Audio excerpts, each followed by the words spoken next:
Retention editing is dead. That's the video.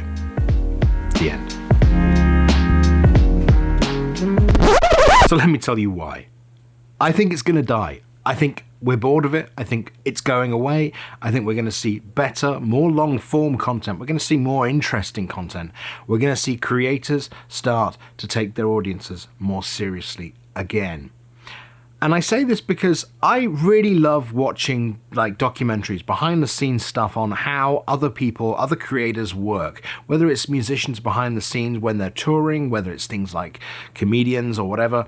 And years ago, I saw a documentary, and it was a comedian, and I cannot remember their name for the life of me, but they were asked a really good question, I thought, which was, how do you know when an audience is bored of a joke? How do you know when a joke is dead?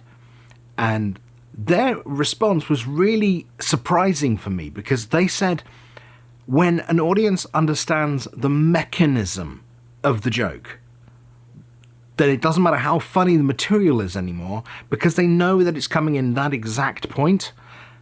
They stop finding it as funny as they did when it came as a shock, and that's the time to change something.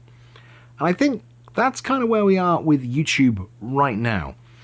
Audiences are being taken for granted by retention editing. And we've all had that experience where you search for something online. I don't know, how to fix your boiler, what's the next camera that's coming out, what should I do about, X, Y, or Z? And inevitably, Google puts a video up. And you launch that video, and then 10 minutes in, you're going, why haven't you told me the fucking answer yet? And that's retention editing. And you look at that video and you go, you know what? One, well, like I could have, if I'd have searched on a text-based website, I'd have found the answer by now. But two, why are you wasting my time?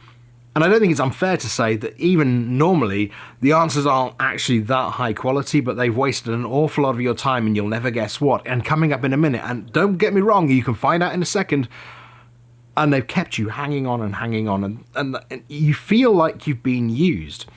And that's just for videos from creators that you might never have searched for or seen or looked for ever again. When it happens with people that you follow a lot, people you've invested time in, people that you've invested, your energy in supporting, when it feels like they're taking the piss with your time, that's a very different thing. And I think a lot of creators are now seeing that people can understand that the 4 minutes of video that are making them laugh is not worth the 15 minutes of video that's keeping them going until the ads have rolled at least twice and have got them to a certain point with a sponsor and have got them to a certain point. So it's a video that does well in YouTube's metrics of reaching a certain time period that people have stayed with the video for. And people are starting to realize that that's how they're being used by creators with this style of editing. And they're going, you know what, I don't want to play that game. I don't have the time, especially when it's creators that are saying, support me on Patreon or go to my store or do that or this or that and the other. You're supporting it, but the joy that you got from it, the interest that you got from it is halved, is quartered, because they're filling these videos out with so much bump, with so much stuff that you just don't care about. And that's why I think we're going to see people go back to more raw stuff. You're going to go see people do things with their videos that take them back to their roots, that take them back to them being interesting, that take them back to being honest, that take them back to being something that just keeps people engaged by actually keeping people engaged, not by drip feeding them, keeping them on the hook, trying to always get them in for a little bit more. If the video's not interesting, I think we're seeing a generation that's just going to go, you know what, I don't care, I'm leaving, I'm going to go find someone else. And that is why I think retention editing is dead. Thanks for joining me. It's just thoughts off the top of my head. I was thinking about it today and I thought, you know what, I want to make a quick video about it. If you like this, please subscribe, and I will see you the next time I make a video. Take care.